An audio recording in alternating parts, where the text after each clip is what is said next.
الحمد لله نحمده ونستعينه ونستغفره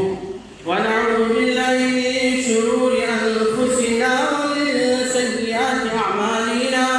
من يهده الله فلا مضل له ومن يضلله فلا هادي له سبحانك لا علم لنا إلا ما علمتنا إنك أنت العليم الحكيم رب اشرح لي صدري ويسر لي أمري واحلل عقدة من لساني يفقهوا قولي رب زدني علما اللهم رب زدني علما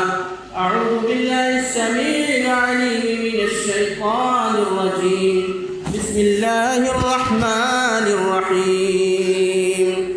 إلا تنصروه فقد نصره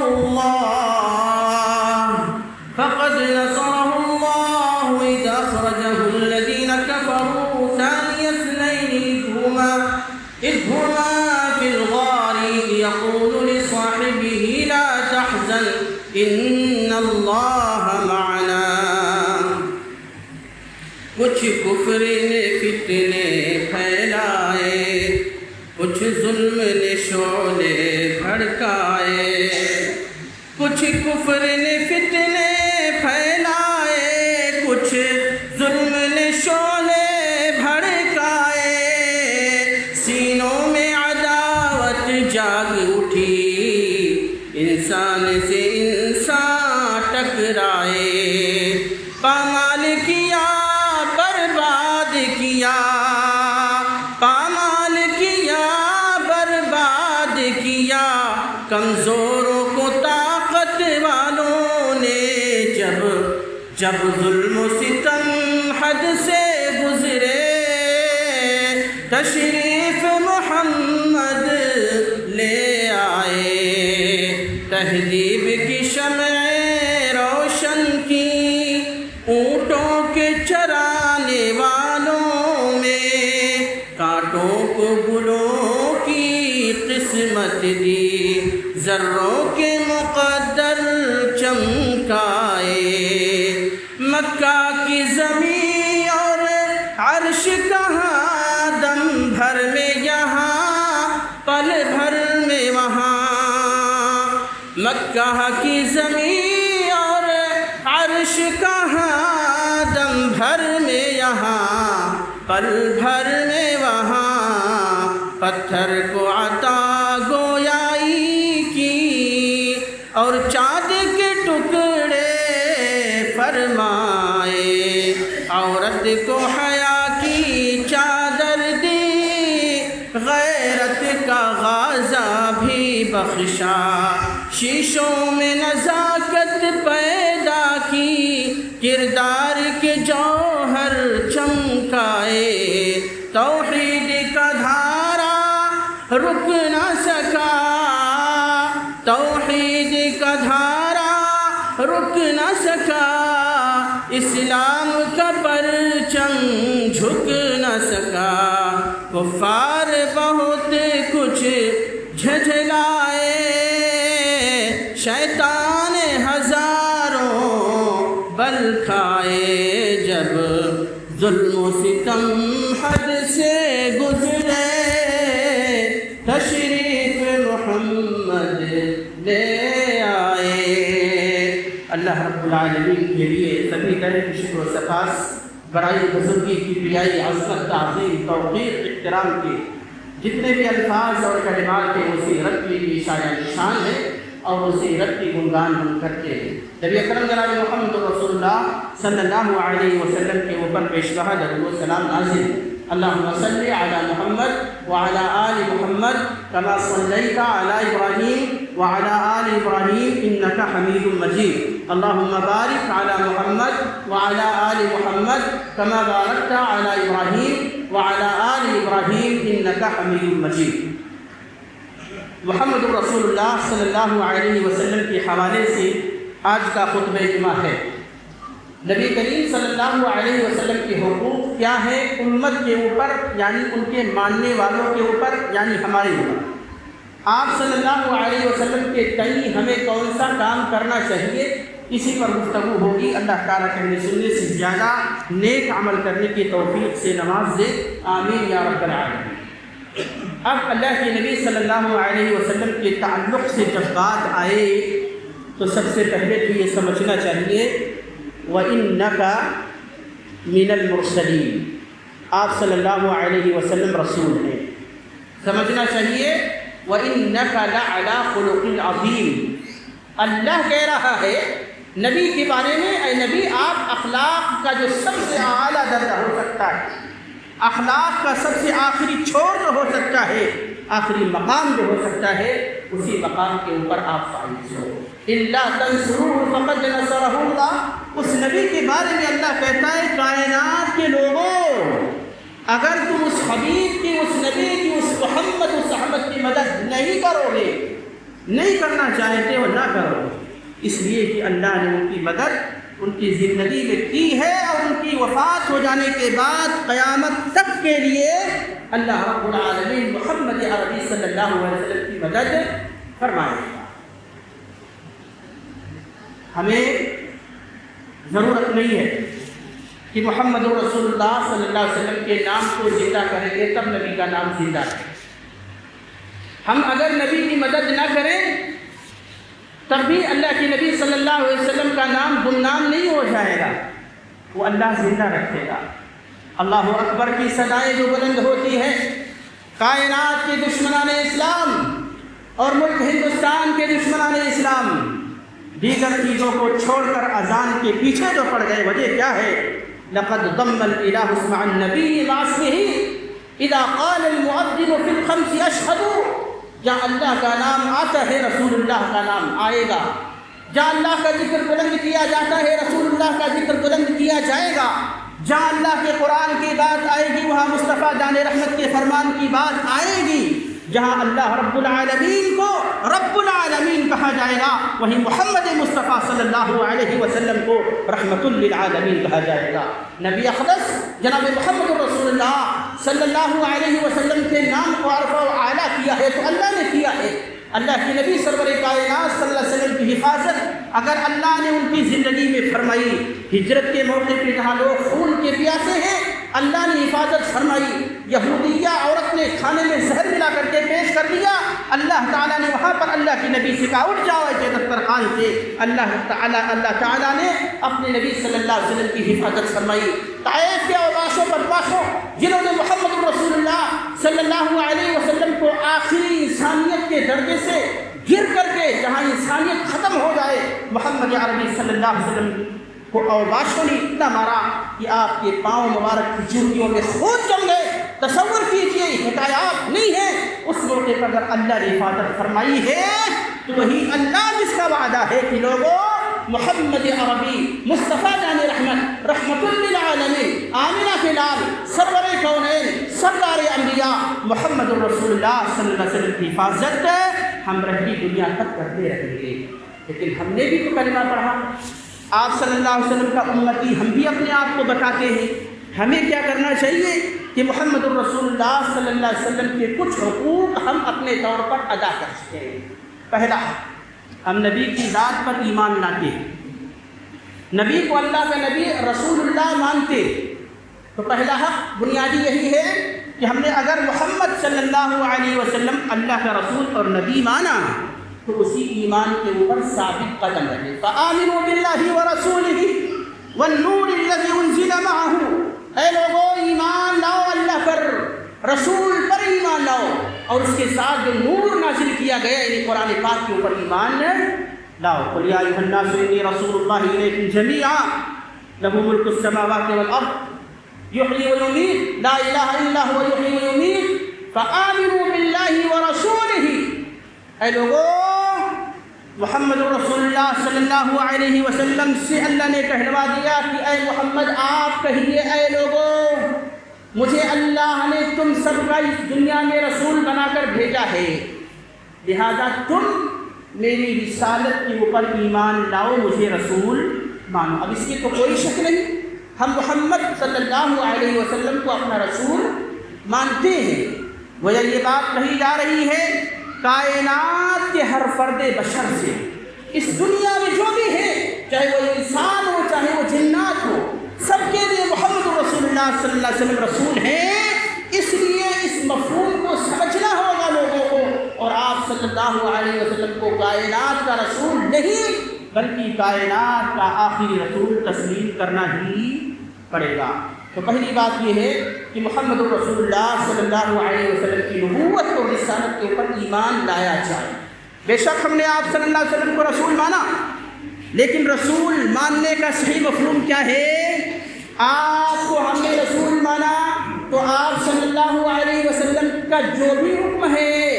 ہر حکم کے آگے ہم اپنے آپ کو سرنڈر کر دیں، یعنی ہماری کچھ نہیں چلے گی، اگر چلے گی تو اللہ کی اور اللہ کے ساتھ جناب محمد رسول اللہ صلی اللہ علیہ وسلم۔ حضرت عمر بن خطاب رضی اللہ تعالیٰ عنہ کے تعلق سے آتا ہے،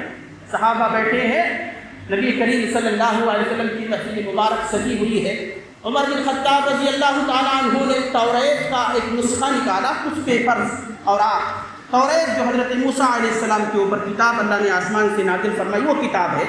جس کو یہودی لوگ مانتے ہیں۔ آج کے جو لوگ یہودی ہیں وہ نہیں مانتے لیکن دعویٰ کرتے ہیں۔ بہرحال یہ نسبت کی جاتی ہے کہ توریت حضرت موسیٰ علیہ السلام کے اوپر نازل کی گئی۔ موسیٰ علیہ السلام کے اوپر نازل ہونے والی کتاب کو حضرت عمر بن خطاب رضی اللہ تعالیٰ عنہ نکال کر کے پڑھنے لگ گئے۔ صحابہ موجود ہیں، اللہ کے نبی صلی اللہ علیہ وسلم کے سامنے یہ بات ہو رہی،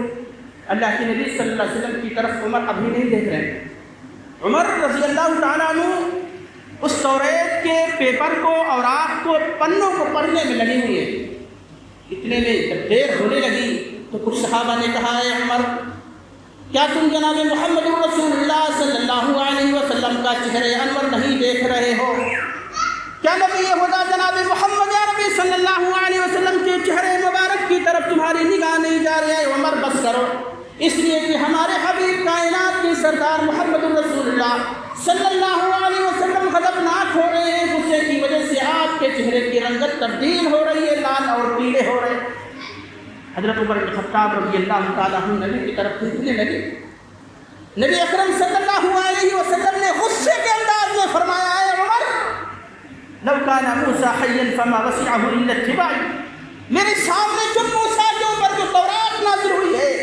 اس تورات کے نسخے کی تلاوت کر رہے ہو، جبکہ معاملہ یہ ہے کہ اگر آج کے زمانے میں موسیٰ بھی زندہ ہوتے تو موسیٰ کو بھی مجھے اپنا رسول ماننا پڑتا، میری رسالت کو تسلیم کیے بغیر کوئی چارہ کار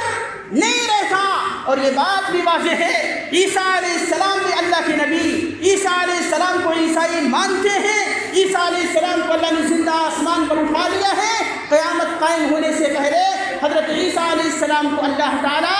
دمشق کے اندر، جامع دمشق کے مشرقی مینارے پر نازل فرمائے گا۔ حضرت عیسیٰ علیہ السلام دوبارہ دنیا کے اندر آئیں گے، لیکن دوبارہ دنیا کے اندر رسول بن کر کے نہیں آئیں گے، بلکہ جناب محمد رسول اللہ صلی اللہ علیہ وسلم کا ایک امتی بن کر کے آئیں گے۔ گویا آپ صلی اللہ علیہ وسلم کی رسالت آخری ہے، آپ کی نبوت آخری ہے، آپ آخری نبی ہے کائنات میں، قیامت تک کے لیے آپ کے بعد کوئی نبی آنے والا نہیں ہے۔ نبی صلی اللہ علیہ وسلم نے خود فرمایا، انا خاتم النبیین لا نبی بعدی، میں ہی آخری نبی ہوں، میرے بعد کوئی نبی آنے والا نہیں ہے۔ پہلی بات یہ ہے آپ کے حق کے تعلق سے کہ ہم صحیح معنوں میں آپ صلی اللہ علیہ وسلم کی رسالت اور نبوت کو ایمان ہے۔ دوسری چیز ہے، یقیناً آپ نبی ہیں، ہم مانے نہ مانے کوئی فرق نہیں پڑتا۔ دنیا کے اندر بہت سارے لوگ ہیں نہیں مانتے ہیں کہ محمد اس کائنات کی نبی، وجہ کوئی بھی ہو نہیں مانتے ہیں، لیکن کچھ کے اوپر فرق پڑتا ہے اور کچھ کے اوپر کوئی فرق نہیں پڑتا، اس لیے کہ روزی الگ چیز ہے۔ اللہ تعالیٰ کافر کو، فاسق کو، فاجر کو، مجرم کو، گنہگار کو، ہر ایک کو روزی دینا، روزی دینا اس کا ذمہ ہے کیونکہ وہ رازق ہے، لیکن عبادت کرنے کی ذمہ داری دنیا میں بسنے والے سبھی انسانوں کی ہے۔ جب وہ رازق ہے، جب وہی سب کچھ مہیا کراتا ہے، سارا انتظام وہی چلاتا ہے، تو پھر اس دروازے کو، اس کے دروازے کو چھوڑ کر کے کہیں اور جانے کی ضرورت نہیں پڑنی چاہیے، جانا بھی نہیں چاہیے۔ اللہ کے نبی صلی اللہ علیہ وسلم کا احترام ہر معنی میں لازمی اور ضروری ہے۔ صحابہ کا کیا معاملہ ہے؟ صحابہ رضی اللہ عنہم اجمعین میں سے بعض ایسے تھے اللہ کے نبی کی مجلس میں حاضر ہوتے تھے، لیکن عزت و احترام اس قدر کیا کرتے تھے کہ وہ آپ صلی اللہ علیہ وسلم کی تعظیم میں آپ کے مبارک چہرے کی طرف دیکھنا بھی گوارا نہیں کرتے تھے۔ بعض صحابہ سے منقول ہے ہم اللہ کے نبی صلی اللہ علیہ وسلم کی مجلس میں برابر رہے، لیکن اگر کوئی پوچھے آپ کی وفات ہو جانے کے بعد کہ بتاؤ محمد الرسول اللہ کا چہرہ کیسا تھا، محمد الرسول اللہ صلی اللہ علیہ وسلم کی جسمانی بناوٹ کیسی تھی، اللہ کی قسم میں نہیں بتا سکتا، اس لیے کہ عزت و احترام کی وجہ سے میں نے نبی اقدس جناب محمد الرسول اللہ صلی اللہ علیہ وسلم کے چہرے مبارک کو مکمل طور پر کبھی دیکھا ہی نہیں، اور جب کبھی دیکھا ہی نہیں تو بیان ہے کہاں سے کر سکتا۔ حنین کا واقعہ ہے، بیان کیا جاتا ہے کہ طائف میں جنگ ہوئی، غزوہ حنین جس کو کہا جاتا ہے۔ وقت کیا ہے؟ مکہ فتح ہو چکا ہے، رمضان سن 8 ہجری، اور اس کے بعد فوراً شوال سن 8 ہجری میں یہ جنگ ہوتی ہے۔ بہرحال جنگ ہوتی ہے، اس سے ہمیں کوئی مطلب آگے ہے۔ اللہ کے رسول جناب محمد رسول اللہ صلی اللہ علیہ وسلم نے وہ جنگ جیت لی ہے، اور جنگ جیت جانے کی وجہ سے مال غنیمت مسلمانوں کے ہاتھ لگ چکا ہے۔ اب یہ مال غنیمت کو بانٹنے کا مسئلہ آیا۔ نبی محمد رسول اللہ صلی اللہ علیہ وسلم کے بارے میں صحابہ بیان کرتے ہیں کہ اس موقع سے آپ صلی اللہ علیہ وسلم نے فوراً وہ مال غنیمت تقسیم نہیں کیا، بلکہ 12 روز 13 روز بعض کہتے ہیں 15 روز رکے رہے، اور اس کو جعرانہ، جو لوگ گئے ہیں مکہ حج عمرہ، اکثر عمرہ کرنے والے لوگ جو بدعت کرتے ہیں وہ جانتے ہیں کہ جعرانہ کہاں ہے۔ جعرانہ جگہ میں رسول اللہ صلی اللہ علیہ وسلم نے وہ سارا مال غنیمت رکھوا لیا۔ 13 یا 15 دن گزر جانے کے بعد آپ صلی اللہ علیہ وسلم نے وہ مال ان صحابہ میں بانٹنا شروع کر دیا جو اس جنگ میں شریک ہوئے تھے۔ بہرحال ایسے بھی لوگوں کو آپ صلی اللہ علیہ وسلم نے دیا مال غنیمت جو اس جنگ میں شریک نہیں ہوئے تھے۔ قصہ یہیں پر ہے، بیان کیا جاتا ہے کہ جناب محمد رسول اللہ صلی اللہ علیہ وسلم نے غزوہ حنین کی فتح کے نتیجے میں ملنے والے اموال غنیمت کو مہاجرین کے درمیان زیادہ بانٹ دیا۔ محمد الرسول اللہ صلی اللہ علیہ وسلم نے ایسے لوگوں کو زیادہ دے دیا جو ابھی بالکل شروع میں نئے طور پر اسلام قبول کیے تھے، مسلمان ہوئے تھے۔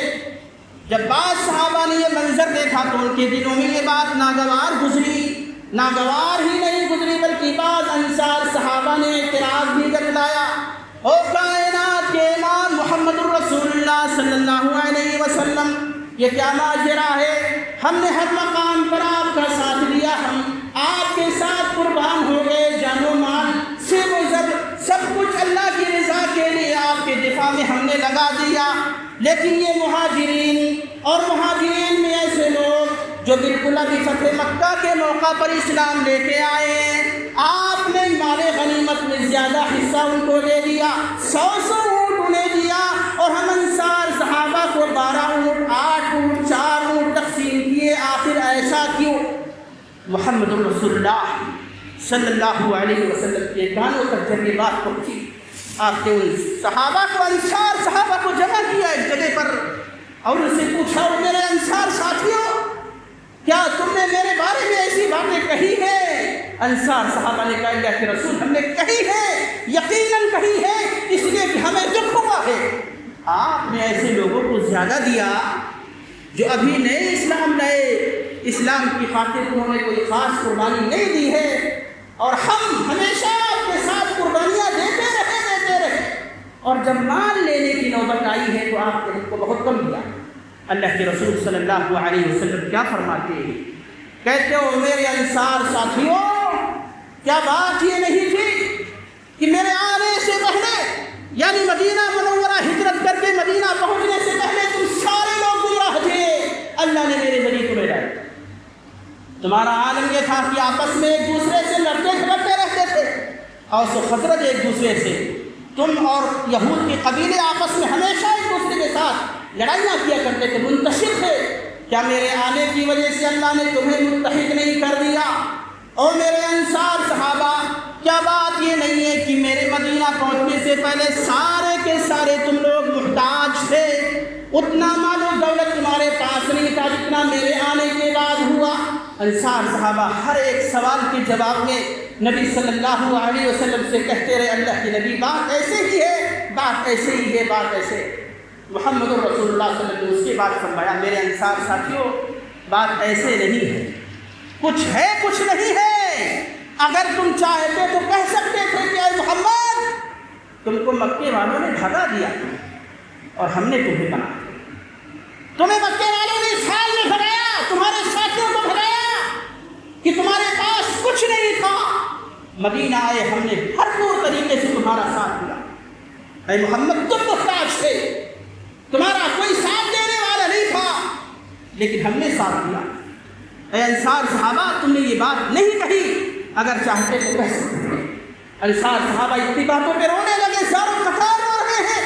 کوئی اب محمد رسول اللہ صلی اللہ علیہ وسلم سے بات کرنے کے لیے آگے بڑھنے کی ہمت نہیں جتا پا رہا ہے۔ اس کے بعد آپ صلی اللہ علیہ وسلم کہتے ہیں میرے انصار صحابہ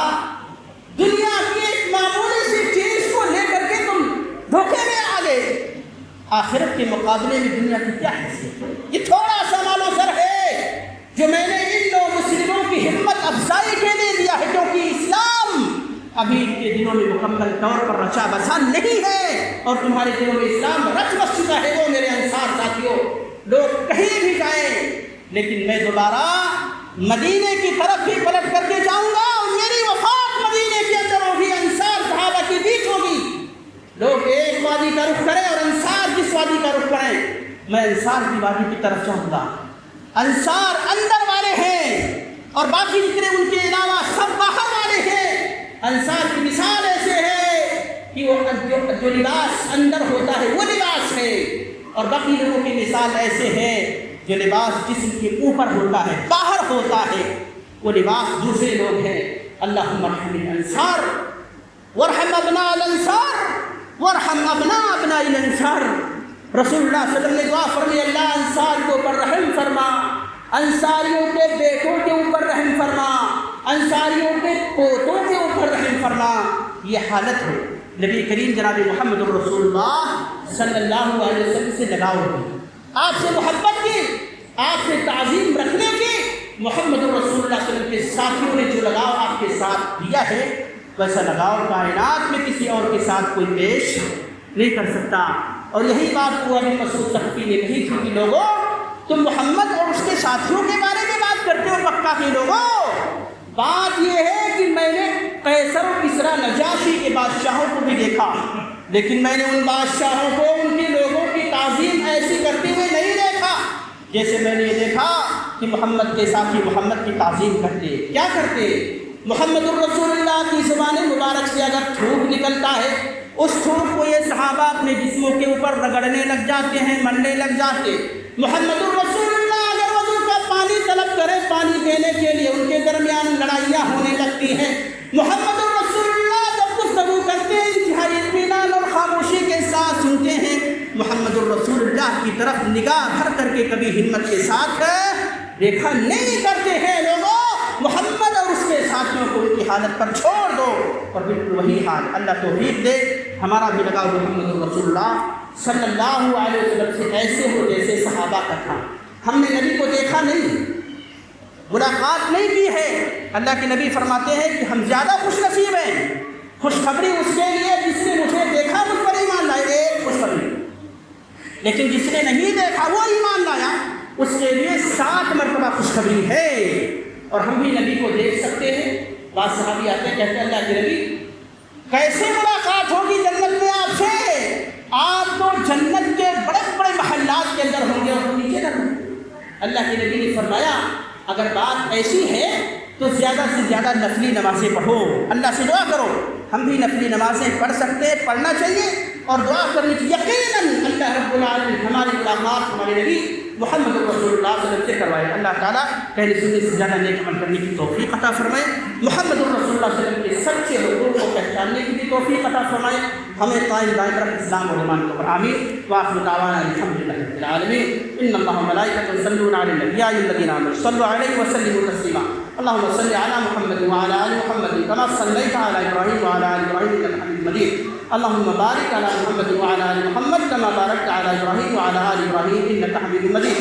اللهم انصر من نصر دين محمد صلى الله عليه وسلم واجعلنا منهم آمين، واخذل من أعرض عن دين محمد صلى الله عليه وسلم ولا تجعلنا منهم آمين. عباد الله رحمكم الله، إن الله يأمر بالعدل والإحسان وإيتاء ذي القربى وينهى عن الفحشاء والمنكر والبغي يعظكم لعلكم تذكرون.